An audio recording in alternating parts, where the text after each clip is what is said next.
600 wins, 6 Georgia State championships, 16 regional championships, 2-time National Coach of the Year, first team from Georgia to win the City of Palms Classic, the nation's #1 high school tournament, first team in Georgia history to attend the Dick's Sporting Goods National Tournament of Championships. He's produced numerous NBA players and professional basketball players all over the world. It's real basketball talk. It's real help and real life with Coach Doug Lipscomb on the BG Podcast Network.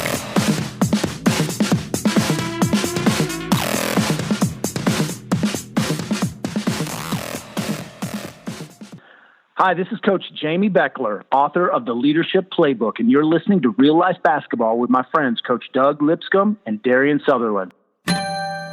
Come see the Carriage family and experience the Carriage difference. Kia is keeping it real with the all-new 2018 K900. Drive the car LeBron James drives and other NBA players call their preferred vehicle of choice. And right now, Carriage Kia of Woodstock and Gainesville has your new K900 ready for delivery. Go online, handle everything, then upon completion, we will fly you in to pick up your new K900 or deliver it directly to you. Call Chris Stanford directly at 1-866-333-2122. That's 1-866-333-2122. Ask for Chris Stanford. Carriage Kia, 24/7, 365 days a year at carriagekia.com. Come see the Carriage family and experience the Carriage difference. Welcome to Real Life Basketball. My name is Nick Paparelli, and I'm usually the one sitting behind the desk recording Doug Lipscomb and Darren Sutherland. Well, this week they decided to take a little vacation, and we decided to give you guys a little treat. We are bringing back 2 of our best interviews we've had, one with ESPN's own Jay Bilas and head coach of Delta State, Jim Boone. We're going to kick things off by having Jay talk to us about the shoe scandals and much more. Let's go ahead and kick it off with Jay Bilas. Enjoy. And on the Carriage Automotive Group line, we've got probably Coach Doug, one of the premier announcers in all of basketball, not just college basketball, but all of basketball, the great Duke standout and current ESPN commentator, Jay Bilas. Jay, how you doing today, my friend? I am doing great. How are you guys doing? Good. Doing awesome. Thank you for taking the time out of your busy day. You had a fun night last night at the West Virginia-Kansas game. Am I correct? Oh, yeah. It's always a good time when I do a game. And anytime you go to Morgantown and get to watch Kansas and West Virginia, it's a good night. Man, what a great comeback last night by Kansas, also in a hostile environment. So it was a great game, and I always enjoy your commentary. We'll just jump right to it. Jay, and ask you, these are some questions that our listeners have sent in and some different folks. And what do you think's going to happen with one and done, Jay? I don't know. I think the one and done rule, as it's called, it's really a draft eligibility rule for the NBA. It seems like every problem that we feel we have in college sports or high school sports, we tend to blame on the quote unquote one and done rule, when players have always been able to leave college early. And the idea that if we really believe in education, that we don't want young players to go to college at all if they aspire to be pros before a 4-year window is up, I think is a pretty arrogant position of college administrators to take. But it's really up to the NBA if they want to take players out of high school again and have their scouts in high schools and AAU tournaments. That's their business. But I think if I were the colleges and the NCAA, I would be really, if I believed in education, and I happen to believe in it, I would be encouraging young players to go to college, even if it's only for a year, so they can establish a relationship with a school, and they're more likely to go back and complete their educations at a later time. I don't see any value in closing the doors of institutions to higher learning to any kid that wants to be a professional basketball player. I find that to be kind of a silly notion myself. Okay, I agree.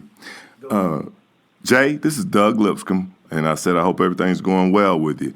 Let me just state that I'm for student athletes to be paid while they're in college. And I would like to know your opinion on that, and how would they be able to work that out, and where and how would that start, if you don't mind giving me your ideas on that. Yeah, Coach, I think it's pretty simple, and we probably agree on this, that this is a multi-billion-dollar business and where everyone gets their fair market value except for the athlete.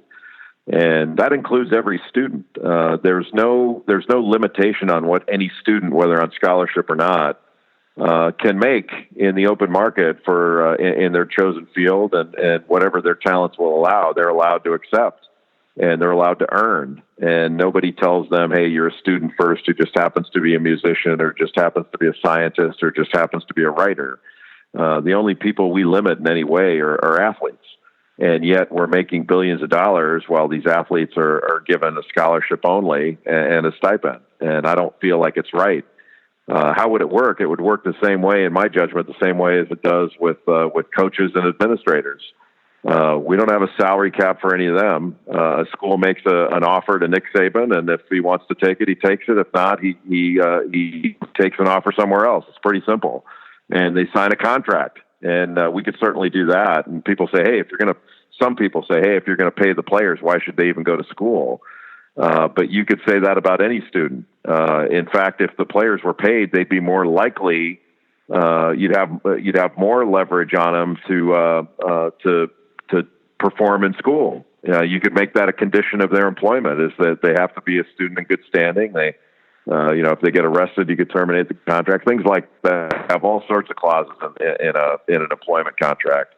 And so I don't see how it would be a difficulty at all. The free market works really well for the rest of us, and the idea that it wouldn't work well for an athlete is frankly absurd. I don't know any reasonable economist that would disagree with that. Jay, why don't you think that the NCAA promotes things like, let me give you an example.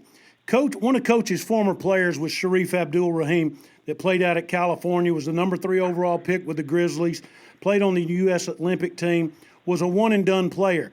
After he left playing the NBA for years, went back to college, and even went and got his master's degree, and now works in the NBA head office. Why wouldn't the NCAA promote something like this in a positive way to show the general public, hey, we have players that leave early, like we're talking about, but come back and get their education, similar to with Shaquille O'Neal? Why don't you think they do that sort of thing? Probably because they don't get anything out of it. That's up to University of California to do that if they want to promote Sharif Abdul-Rahim's success after he came back to school. The NCAA is too busy promoting what they have now and making money off of what they're doing today. And, as you know, the NCAA makes all its money off the NCAA basketball tournament. Then you have the college football playoff and the conferences that make money off football. None of that money flows through the NCAA bank accounts.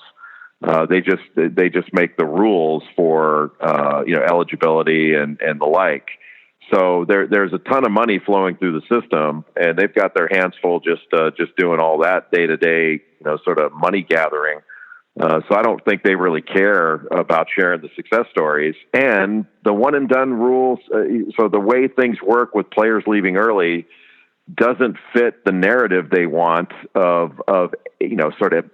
student athletes being students first who just happen to be athletes. They're willing to make money off of all of them, but they don't want to promote them, if that makes sense. They'll promote them while they're in school, but afterwards they're not as interested. I don't think it's anything sinister. It doesn't make them bad people. They're not bad people. They just have bad policies. Right. Hey, let me ask you this. The G League is growing by leaps and bounds. It looks like every NBA team has a minor league team now. Do you foresee the NBA creating a type of European system similar to what soccer has over there, and getting players straight out of high school in the next 5 to 10 years, opposed to them playing in the NCAA? And would a player like Austin Wiley, that they've said can't play for Auburn this year, and heck, they would be one of the top, a great team this year with Austin. Do you see players like that saying, hell with it, I'm going to go to the G League and get drafted at the end of the year? Yes, I do, because the money is going to continue to go up in the G League, and once they start paying $100,000 or more for a year in the development league, you're going to see players do that. And the only reason a player like Austin Wiley can't go into the league right now is he could have gone out of high school at age 18 into the G League, but you have to make that declaration once you finish high school. You can't start your college, as a college student, and then try to do it in the middle of the year or something like that. That the rules don't allow for that right now. But yeah, I think you'll see that, and that's a threat to college basketball and its talent. And that's where we're headed. Really, is it's going to be a fight for talent, and I don't understand why the NCAA doesn't open things up so that you can have better talent in college, and that talent can get educated. To me, it's a real. I think it's a real flaw in our thinking that education is important if we're willing to turn away so many young players, and frankly, most of them are young African American players, and we should be encouraging them to go to college, even if it's only for a year, so they're more likely to come back, rather than, hey, if you don't want to do it our way, then be off on your way and don't come back. I'm not a big fan of that thinking. Take a kid like let's say the high recruit out of South Carolina, Zion Williamson.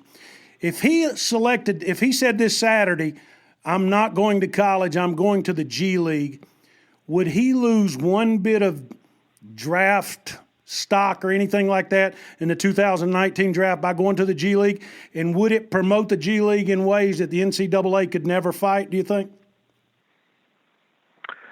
Well, I don't think Zion Williamson's draft status would be affected one bit. The only difference would be, if there is a benefit to going to college by having the NCAA marketing machine put your name out there, because you'll be on national television far more in college than you would be if you played in the G League, and far more, frankly, than if you went right into the Sacramento Kings or the Milwaukee Bucks or something. You're going to be seen more. If you went to North Carolina or Kentucky or Indiana or Duke, you'd be more of a household name in a year doing that than you would be otherwise. But if it's just about, Zion Williamson is such a talent that he may be willing to do that, work solely on his game, because you don't have to deal with any of the 20-hour rule and all this other nonsense that the NCAA's got. And then you pocket some money and you learn how to be a professional. That's certainly an option, and it may be a popular one. And in the future, it may be one that winds up hurting the popularity of college basketball. College basketball isn't going to go anywhere. The question is it going to remain as popular and as profitable as it is now? I think it will, no matter what. But it's certainly going to. I don't think taking one and done players away from college is going to help basketball. Not having a game where Kevin Durant is never in it, or Kevin Love, or Derrick Rose, or you name all the great one and done players that we've had, and we continue to have Marvin Bagley. Like, what would college basketball look like this year without Trae Young and Marvin Bagley and Wendell Carter and DeAndre Ayton? Go down the list. Those are all the best players. We'd have a lesser game, and I think interest would be down as a result. No doubt. Right. Let me ask you a question, Coach. With the shoe wars the way it is, and then you have the FBI involved in this situation, do you think that has an impact on this game at all, as far as how recruitment goes and things like that? I'm not sure. I don't really believe it has, or it will. It's sad to say this is not the first scandal we've ever had, and it certainly won't be the last. It's not even the biggest scandal we've ever had. We've had a ton of scandals that have, and if you want to call a violation of NCAA rules a scandal, that's sort of the way I'm looking at it. I don't think we should use the term scandal, but I'm using it anyway because it seems to be the word of the day to describe this FBI investigation. This whole FBI thing and U.S. attorney thing starting to seem like or smell like the baseball drug trials back in the early 80s with the Pittsburgh Pirates and all that, where there was a federal trial over the use of drugs in and around baseball, where no players were ever indicted. They testified as witnesses, but they indicted a bunch of low-level drug users and drug sharers, and that was the end of it. And it just strikes me as odd that we've got 4 assistant coaches that have been indicted for taking some money from an agent, and a few others. But, oddly enough, there have been no head coaches indicted. Nobody with any money has been indicted that could fight this. So who knows? I mean, the U.S. attorney said this is just the tip of the iceberg. And I think when you say that publicly at a press conference, you are obligated now to show us the iceberg. And they haven't done that yet. Was Coach Pitino a scapegoat, you think? I wouldn't say scapegoat. He's become the face of this because he put himself out there, did an interview, and to deny all this when everyone else has just said no comment. And everything that was said about Rick Pitino or alleged about Rick Pitino, and he's not been arrested, charged, or otherwise in any legal jeopardy in this. Everything that's been said about him and the University of Louisville, the exact same thing has been said about Jim Larrañaga and the University of Miami. And so, people can take that for what it's worth. And the University of Miami has stood behind Jim Larrañaga. Everybody's basically said no comment. It's part of the legal process. And, he hasn't faced the same kind of public backlash as Rick Pitino has. Hey, Jay, we talked to a reporter up in New York, and they was telling us in regards to the investigation that basketball is just in front, that the SEC and football is the next target of the FBI. Have you heard any of that, any of those rumors, anything of that nature, that football's next? I haven't, and I can't imagine that the federal authorities are going to waste their time doing all this. This is certainly when you start thinking about this, first of all, I don't think most of what happened in the basketball investigation is even a crime.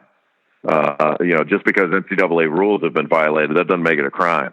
And that's going to be tested out in courtrooms, obviously. But the idea that there aren't money being exchanged and NCAA rules being violated in football is laughably absurd. I mean, football is at least doing as much as basketball, if not more. And the funny part is, the NCAA knew about the main character in the whole FBI investigation, a guy named Martin Blazer, who's a financial advisor out of Pittsburgh. He was caught paying football players in 2010. The NCAA knew all about him, but they chose not to pursue it. They were pursuing ridiculous cases they couldn't win, like the North Carolina academic case, things like that. So it just kind of it kind of shows the NCAA hasn't had its eye on the ball with regard to this. And I thought it was a little bit odd for the president of the NCAA to somehow suggest, hey, if people knew that these kind of things were going on, why didn't they tell us? Why didn't they tell you? Everybody did. You knew about this. All you need is Google to find out what's going on. No doubt. Right. Jay Bilas, you're one of the best commentators in the United States. You're on ESPN and CBS. I got a question for you. Can you tell me, do you see any problem with a high school coach having a shoe contract with a top name shoe company? I don't, Coach. I think really what's going on now, the NCAA seems to be, I don't want to say blaming, but targeting, they're calling it non-scholastic basketball. So basically what they're saying is AAU or summer or grassroots basketball, where the shoe companies have spent a good bit of their time. And let's be completely straight about this. I mean, shoe companies are out to sell shoes. That's and athletic apparel and product. And they are very intelligently using the college sports market to use basketball players and football players to market their products, and the universities, and to get into their student stores and the like. So they've done a really smart thing with regard to that. if the NCAA decides they want to shut down university access to summer basketball and make it more like it used to be, where it's scholastic in nature, the shoe companies are just going to have contracts with high schools, and they're going to sponsor Oak Hill Academy and Hargrave Military Academy and Chicago Simeon and all these different places around the country. And we're going to see the same thing that we saw years ago, where high schools are doing doing things that we don't think they should do. And it just goes down to the basic, fundamentals that, you can't stop the flow of money. And we are making billions of dollars in this business, and we're trying to pretend like it's amateur, and it's not amateur. And so, I don't understand how we expect a different result than we've been getting. I don't think there's anything inherently wrong with shoe companies sponsoring camps and with shoe companies sponsoring high schools or summer basketball teams. That's all fine.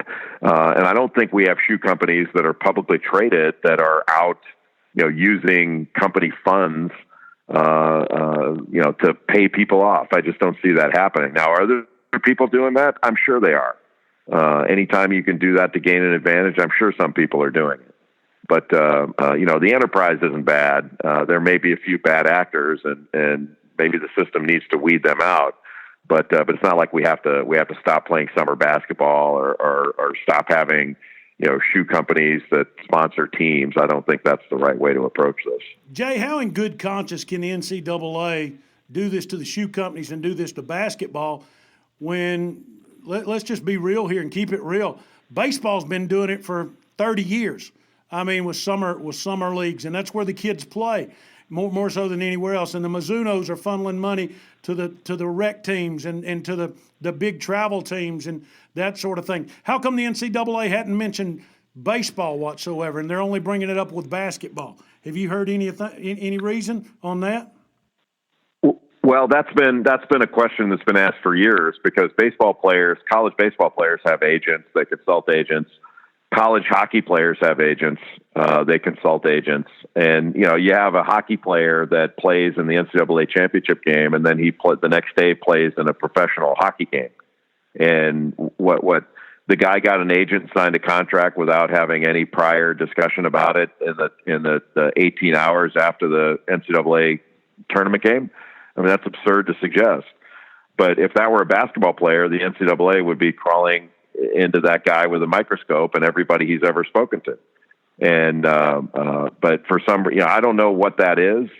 I've heard some, they're saying, well, it's a different demographic. I don't know why somebody would use the term demographic. They either regulate college sports or they don't. And there's a clear line of demarcation with football and basketball, because that's where all the money is. And clearly they don't care as much about what goes on in other sports. And, one of the things that's a primary example of that, and it's certainly a tragic one, is the way the NCAA handled the Penn State Jerry Sandusky matter, and how they have handled the Dr. Larry Nassar Michigan State abuse scandal with regard to gymnastics.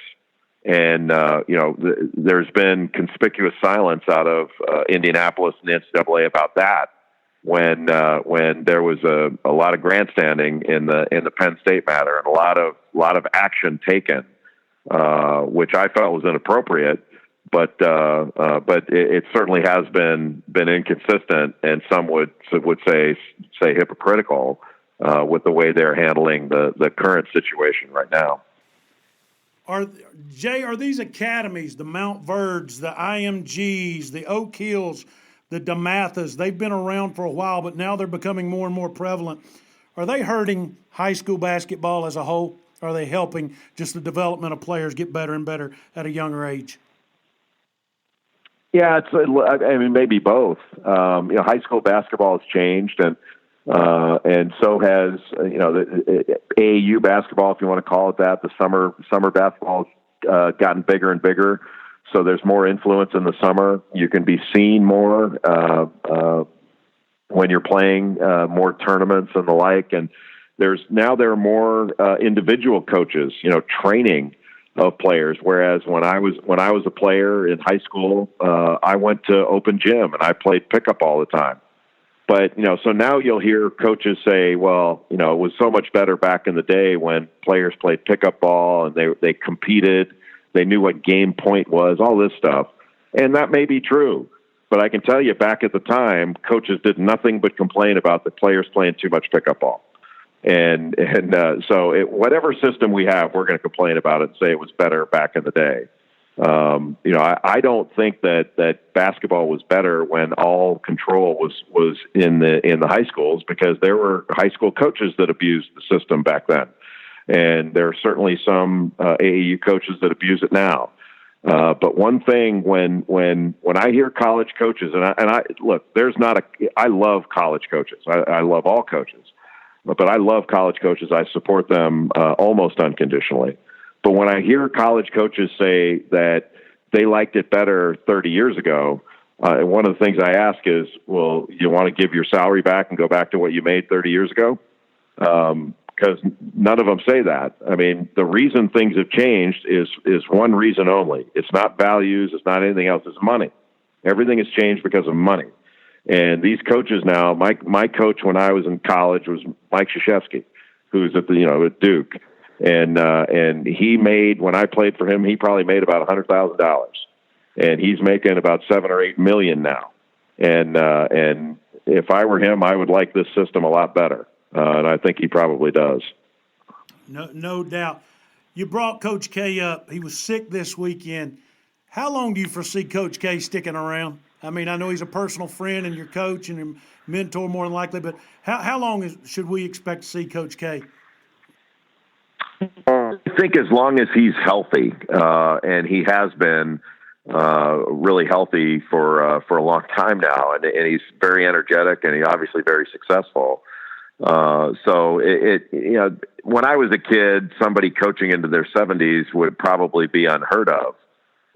But now it seems to be happening with greater regularity. I mean, Jim Boeheim's over 70, Coach K, Roy Williams is in his late 60s and all that. So you've got guys out there who are coaching longer than John Wooden ever did, things like that. And they're very effective in doing so.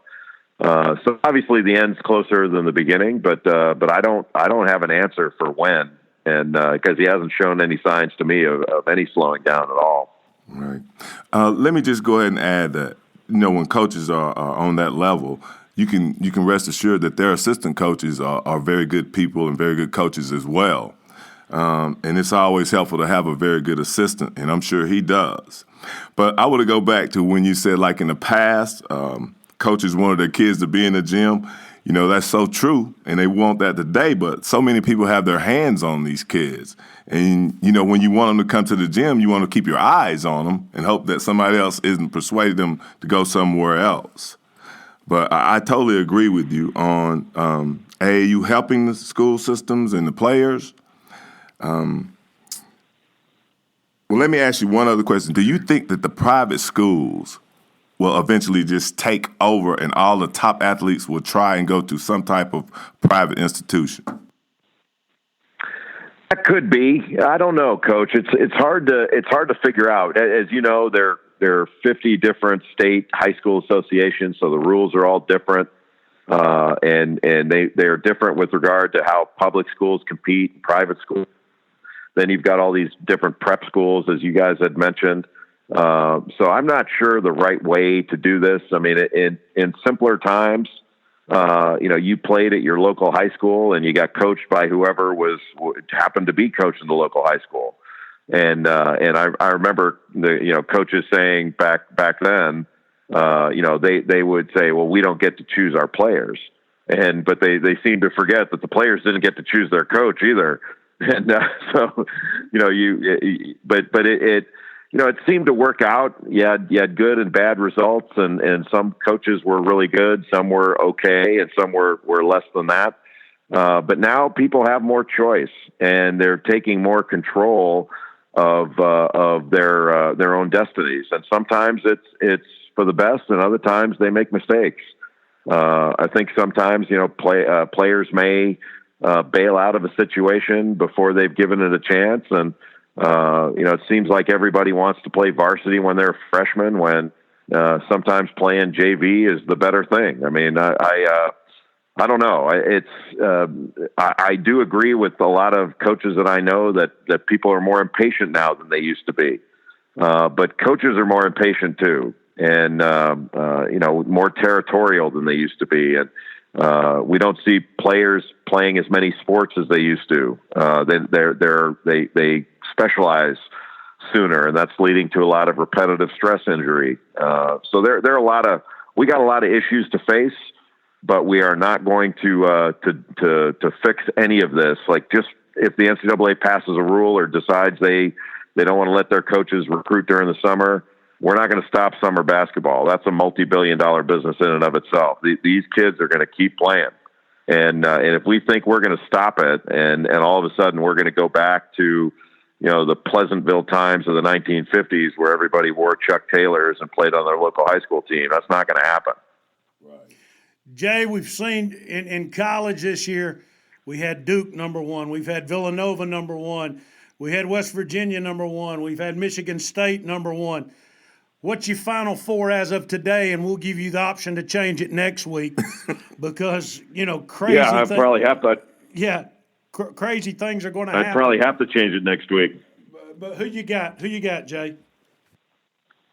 I would say right now Villanova is the best team. I think I would put Purdue up there. I'm thinking that Virginia is going to be a handful at the end of the season, just because I don't think any team has a better sense of who they are on both ends of the floor than Virginia has. And the last team I would say is probably Michigan State. But I agree with you that this year more than any other, everybody's really vulnerable. They've got areas where you can attack, and on a given night, everybody can get clipped. So I don't see anybody as good as North Carolina was last year, or as North Carolina was the year before. And I certainly don't see anything like 2015, where you had a team like 3 teams like Kentucky, Duke, and Wisconsin, where you knew that absent a hurricane, they were all going to go to the Final Four. Give us a sleeper, somebody that nobody's really paying a lot of attention to, that you've just kind of caught out of the corner of your eye. Somebody like a Butler or Wichita State or somebody like that people need to pay attention to this year, that you feel like maybe have a shot to make a run. Yeah, Wichita State's a top 10 team, so they can't be a sleeper anymore. I would say there are 2 teams that are good enough to win a couple of games in the tournament, really sort of bust some brackets. One is Nevada, who has they've got some really good players, and Eric Musselman's done a great job. They're out of the Mountain West. Then their top competitor in the Mountain West is a team I think is really good, is Boise State. And they've got a kid named Chandler Hutchison who just hung 44 on San Diego State last week, and he's an NBA player. So those 2 teams, I'd say Nevada and Boise State, are going to be the type of teams that they'll make the NCAA tournament, and they have a great chance to win a game once they get there. I'm going to ask this for Coach before we get off the line here, because he won't ask you. Who do you take in the draft, Trae Young or Colin Sexton? He loves Colin Sexton, Jay. Just between the 2 of those? Yeah. Because I wouldn't take either one of them first. I'd take Marvin Bagley. Most definitely. You'd take Bagley over Drayton, the big guy? Oh yeah, I'd take Bagley and DeAndre Ayton before I'd take either one of those 2. But they're both really good players. I'd probably take Trae Young, just because he's more like Steph Curry than any player I've seen in college, and he's actually ahead of where Curry was as a freshman.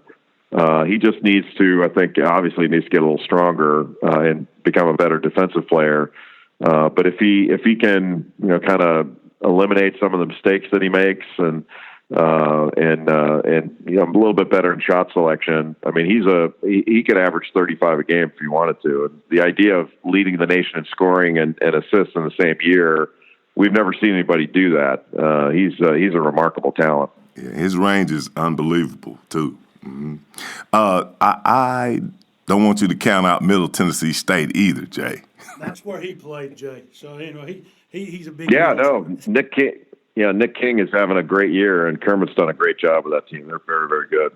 Well, Jay, we want to be respectful of your time, and we thank you so much for taking time out of your busy day to join us. And we'll shoot you a tweet of the show and email you the show. And thank you for being on Real Life Basketball this afternoon with us, my friend. Oh, thank you for having me. It was great being on with you guys. And Coach, thank you for having me on your show. No, thank you very much. Thanks, Jay. We'll talk to you soon, my friend. Thank you. Bye-bye.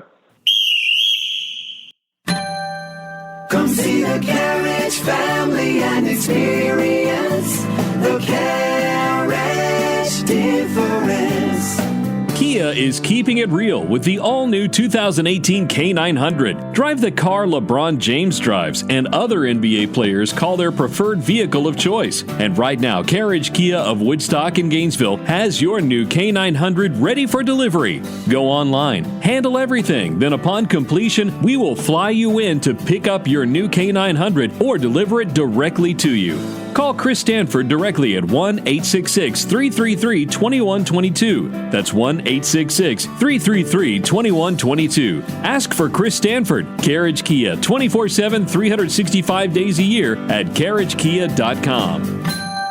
Come see the Carriage family and experience the Carriage difference. That was a great interview with Jay Bilas. Now we're going to move on go over to a little Division I head coaches, Jim Boone for Delta State. Enjoy. And welcome back to Real Life Basketball. Let's go to the Skype Carriage Automotive Group line and go to Cleveland, Mississippi, and talk to Delta State University coach Jim Boone, 500-win coach out there in Mississippi.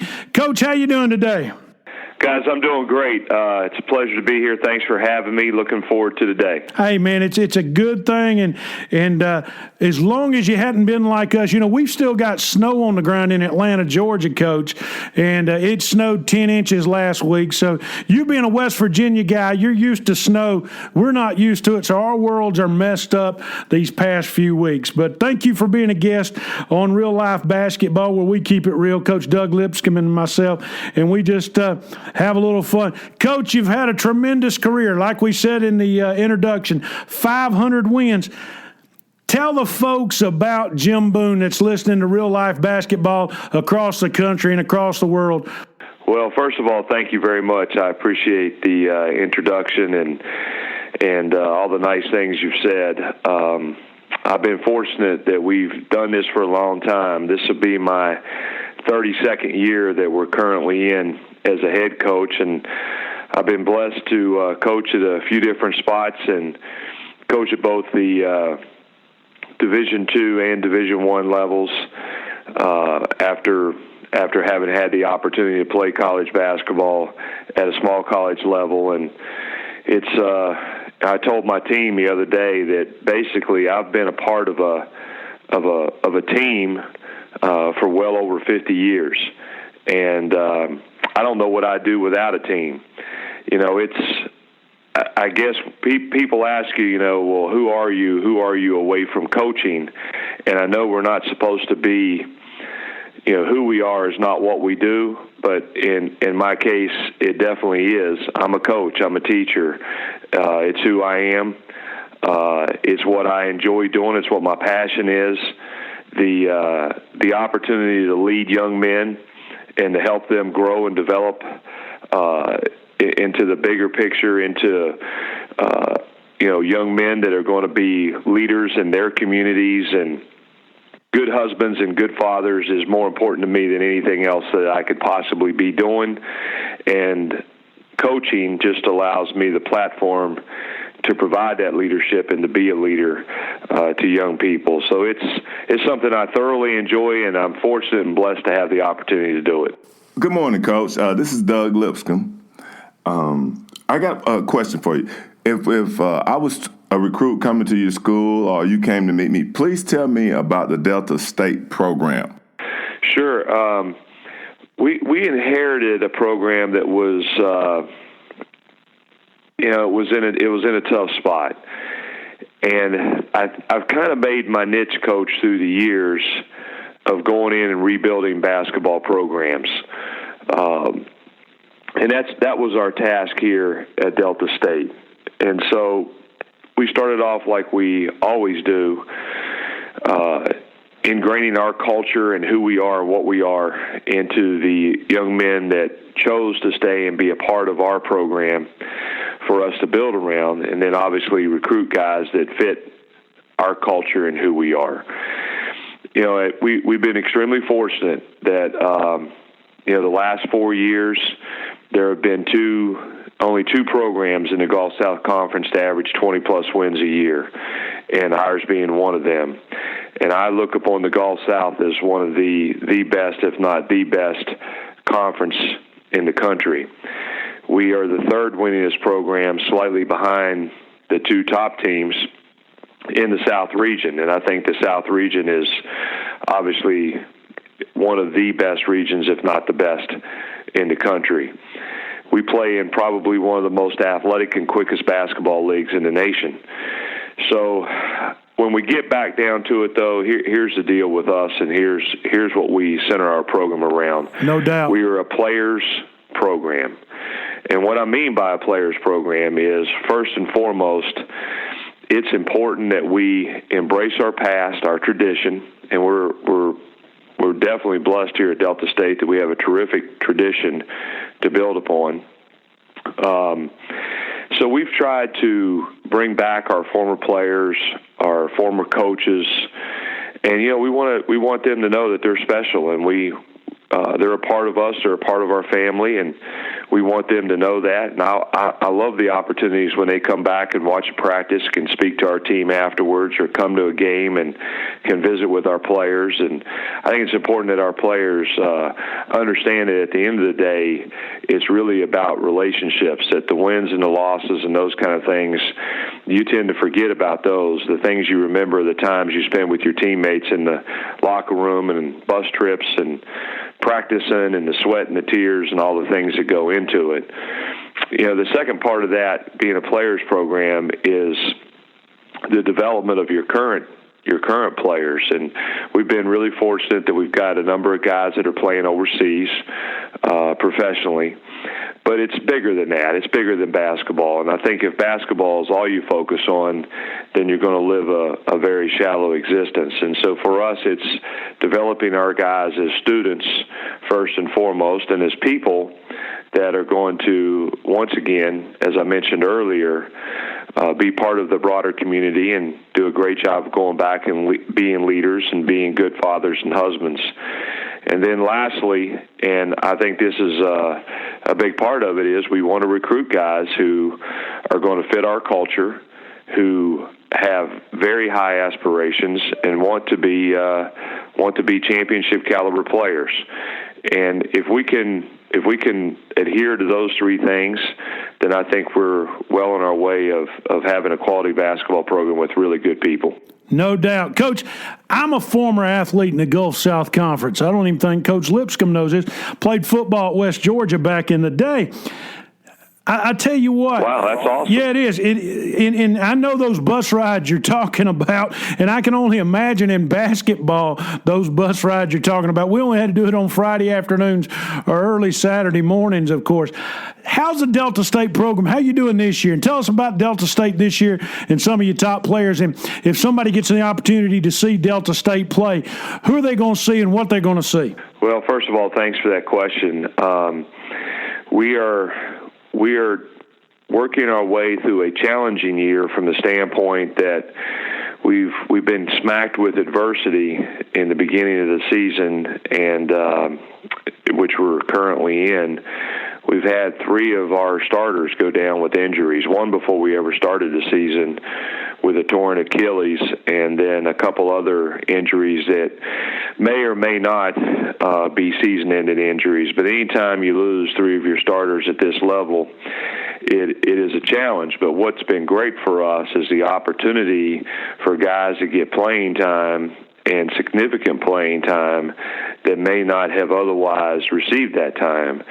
And we have a young group, so they're learning how to fit together, how to play together, and they're learning how to win. And as we all know, winning is hard. It's the one thing you can't you can't buy it, you can't fake it. You've got to be able to go out there and earn it, and that's what our team is currently learning how to do. We're fortunate that we're 1-1 in league play. We've already played 2 league games, and we've got league games coming up this weekend. So hopefully we're going to get healthier here as we go along. But our guys are doing well. Now, for us, in terms of what they'll see, is what we hope our team to be, and what we're working for this team to be, is a team that's very difficult to play against. We are a man-to-man defensive team. We've kind of hung our hat on the pack line defense. We've ran it for, I guess, over 20 years now. It's been really good to us. We've had a lot of success with the pack line. And it's just a man-to-man defensive approach where we're trying to force you into taking contested twos, and everything you get, you earn, that we're not giving you anything easily. And on the offensive end, we're a motion offensive team. So I always say that when you go watch a team practice or play within the first 20 to 30 minutes, you should know exactly what's important to that team. And I would hope that when you come and see us play, that number one, shot selection, taking great shots, not taking what the defense gives us, but working to get what we want. Number two, taking care of the basketball, sureness, not turning it over, making sure that we're getting the ball in a position to get opportunities to score each and every possession. And number three, and finally, and most importantly for us, a great defensive team that is hard to play against. So hopefully those are the things that our team is starting to embody, and we'll get better and better as the season progresses. Well, sounds good, Coach. Let me ask you a question. Having won over 500 games, that tells me two things. You're successful, and you've been doing it for a while. So exactly. But I want to ask you this: over the past 20 years, how has recruiting changed? And would you say that the kids have a different mentality today than they did, say, when you were playing? Well, there's no doubt they do. And, Coach, I used to always say that the kids haven't changed, just the parents have. But I think in the last 5 to 10 years, it's obvious that kids have changed. And how could they not? We're living in a world right now with social media and the Internet that we didn't have to deal with, that wasn't a part of our growing up. These guys today, if you ask them who won the NBA championship in 1951, they can go right to their phone and have that answer in 5 seconds. So they don't really need us. Anything they want to learn, anything that they want to do is at their fingertips. So I don't think that trust is there like it was. When I was growing up, probably when you were growing up, if a coach told us to proverbially run through the wall, we didn't ask questions. We just ran through the wall. And today, they want to know why they're doing it. Right. They're not going to trust you until you earn that trust from them. And it's a process. It's much more involved getting young people on the same page, headed in the same direction, because of all the distractions they have outside of teaching and coaching and basketball. So they definitely are different. But with that being said, they're still the same. They still love the game. They want to be good players. We want to recruit guys who have a passion to play. The proverbial gym rats that want to get in and work on their game constantly. And those guys, they really haven't. That part of it hasn't changed a bit. The recruiting part overall is just so much more advanced. It used to be more word of mouth, newspapers. We don't even do that anymore. Going out and watching high school games and recruiting through the high school coach. And I think that's a bad thing that today that's probably not as existent as it used to be. Today there's much more recruiting is done in the summer. Obviously, you get to see a large number of prospects play, and you get to see them play in sometimes more competitive environments. where they're playing against other great players as opposed to maybe a high school team where they're playing against one or two great players on the other team. But with that being said, I think we've lost some of what's really important, and the value of the high school coach, the value of understanding winning, of being a part of a team and not focused on the individualistic goals. Whereas if I'm not getting enough playing time or I'm not getting enough touches, I'm not getting enough shots, I'm just going to go play for another AAU team. And I don't think those things have been good for us, but they're adjustments we've had to make at our level so that we can keep up with current, be fresh, and be able to recruit guys that are going to be valuable members of our team. Coach, that brings me to my next question and kind of feeds into it. Has the ESPN highlight world and the three-point shootout and all that, has it damaged fundamentals a lot of times of these kids? Because, so many times the kid wants to make the alley-oop dunk. So many times the kid wants to, fry from the inside of the key. So many times the kid wants to shoot three-pointers. Has damage been done with the ESPNs and the highlight reels of the world, and kids are not doing the fundamentals like they once did? Do you see a change in that, or is it just they're more athletic and bigger and stronger now? Well, how do you see that?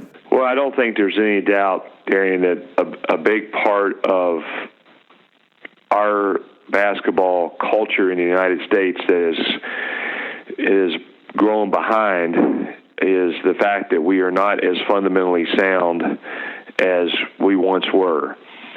With that being said, the athleticism that young men have today and their ability to do things with the basketball is far and above what it used to be, 15, 20 years ago. I don't know that those things in themselves have hampered it as much as, just our entire culture, with playing as many games as we can play in AAU in the summer as opposed to being with your high school coach and your high school team and working on fundamentals and going to basketball camps that stress fundamentals as opposed to going to camps that you just play games.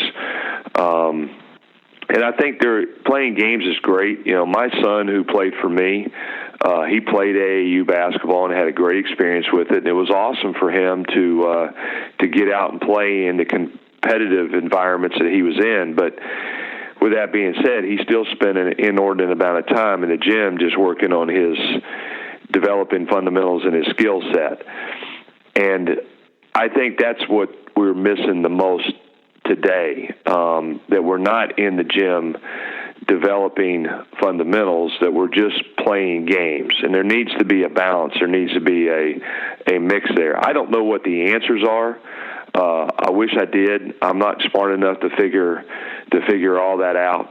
I do know that 20 years ago, 15 years ago, when the highlight reels began, everybody just wanted to do different kind of dunks, and so obviously that was a big part of our pack line defense. Let's keep the ball out of the paint. And now with the advent of the three-point shot and how effective it has become in our game, that's every kid wants to shoot the three, regardless of whether they have the ability to shoot it or not. And yet our free throw percentages aren't any better than what they used to be. So obviously there's some things that we need to try to correct, to try to do a better job with. As a fan, it's always blown my mind, Coach, and Coach Lipscomb and I have talked about this before, how you've got a guy that can average 30 points a game but shoots 50% from the free throw line. Makes no sense to me whatsoever. And if you think back of old school basketball, Rick Barry scored 30 points a game and shot free throws underhanded, Coach. He sure did. So, fundamentals are a real part of it. Coach, you mentioned on JimBoone.com that you've got some great endorsements, and we want to encourage all of our listeners to go to JimBoone.com because one of the things Coach Boone here is great at is teaching these fundamentals. You've got some endorsements by some great coaches like Coach K and Dale Brown. How'd you get those endorsements? Those are some pretty lofty endorsements there. Well, like a lot of young guys, when I first started coaching, I spent a lot of time working basketball camps, and I think that's something that we, that doesn't exist today, kind of like it did then. I'll tell you this quick story. I was working at camp in Pennsylvania, and you get put with another coach that you've probably never met in the dorm room, and myself and the coach that I met for the first time and was in the dorm with him ended up really hitting it off and spending all of our time basically when we weren't teaching and working in a camp. We were in our room comparing our notes and how we were going to run a basketball program when we got that opportunity. And it so happened that the coach that I was rooming with that week was Jeff Van Gundy when he was a high school coach in New York. And so Jeff and I became pretty good friends and exchanged ideas throughout the years until he got into broadcasting, and we've kind of lost touch with each other. But the point of my story being is that I think some of the relationships that you had the opportunity to develop at camps with other coaches has also gone by the wayside. We don't spend that time going to camps like we once did, where you're there for 5 or 6 days. And that's what I did as a young coach. And so obviously I worked Duke's camp and Coach K and got a chance to know him and his staff, and also worked LSU's camp. One of my good friends and one of the former coaches I worked with was on Coach Brown's staff, so I had the opportunity to go down and work his camp. And, I worked Coach Knight's camp religiously for 7-8 years, and those were great experiences and opportunities for me to get to know coaches, across the country. And when I went on and became a head coach at Eastern Michigan University, Tommy Amaker was a coach at Michigan, and so got to know Tommy, and great guy, good person, tremendous coach, and was fortunate to have to share a couple meals with Tommy and Coach K, and so that's how that relationship developed. But there's just so many good people out there that are willing to help and to share and to help you grow as a coach, and that's kind of the goal of our website, that we just want to provide as much information as we can for coaches, and we try to include things that are a big part of what we do and how we go about our program, but also from other programs that we respect and think do a good job as well. Coach, I was, listening, and of course, every time I listen, I try to learn something. But it can only help me. But listen to this, Coach. I heard you talk about how things have changed as far as not as much fundamentals being taught as it used to be. But I think that's also going on, when you say game after game after game, when you go to the AAU circuit. Well, those are usually, how you said y'all would go back in the day and you would room up with a coach and you guys would be at camp for like a week. Well, now it seems like all the gatherings are at these AAU events, and they're usually like Friday, Saturday, Sunday. You guys are on to the next one. But as far as AAU goes, it's very helpful, I think. And also, on the other hand, with the high school coach, eventually somebody's going to have to come back and talk to that high school coach about that kid's grades.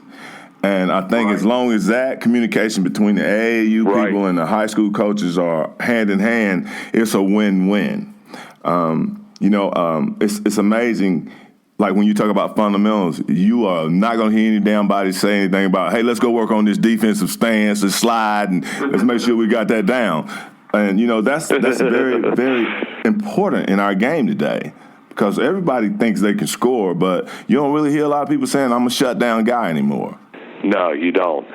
And I agree with you 100%, Coach. And, we, from our perspective, and obviously when we see a young man play, we're going to work with the AAU coach. And don't get me wrong, there's a ton of great AAU coaches out there that are doing a tremendous service for the young men in their program, and they're teaching, they're coaching, they're working them hard, and doing a great job.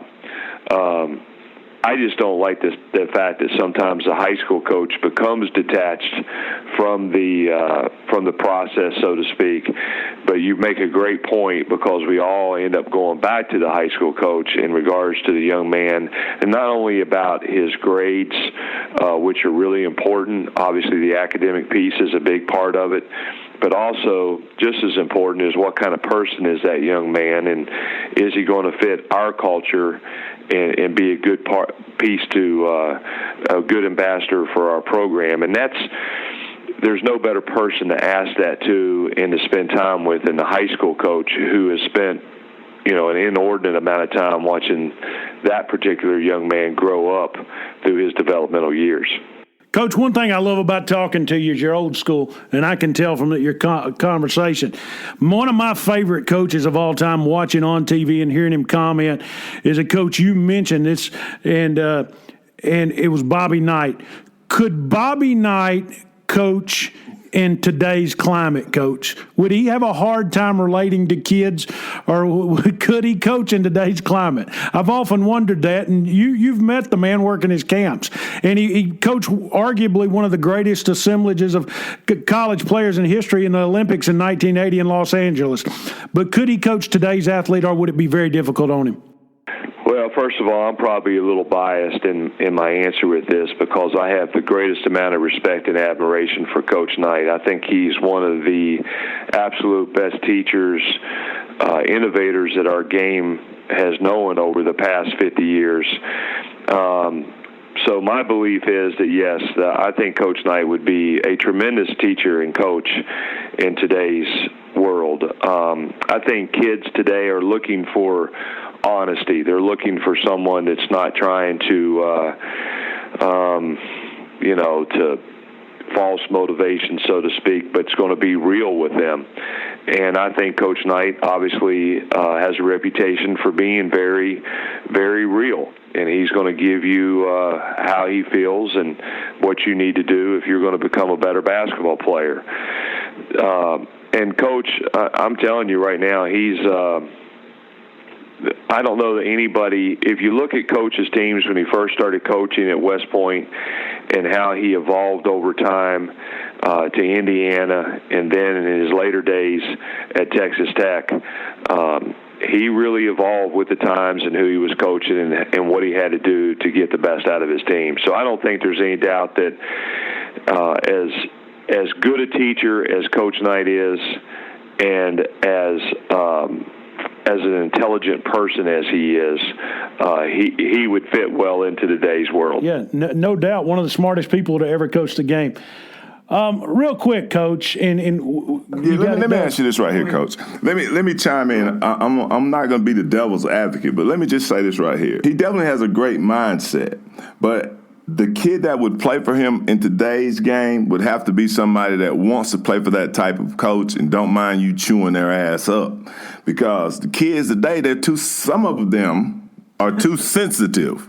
You know what I'm saying? They wear their emotions on their shoulders, and body language to me is still very, very important.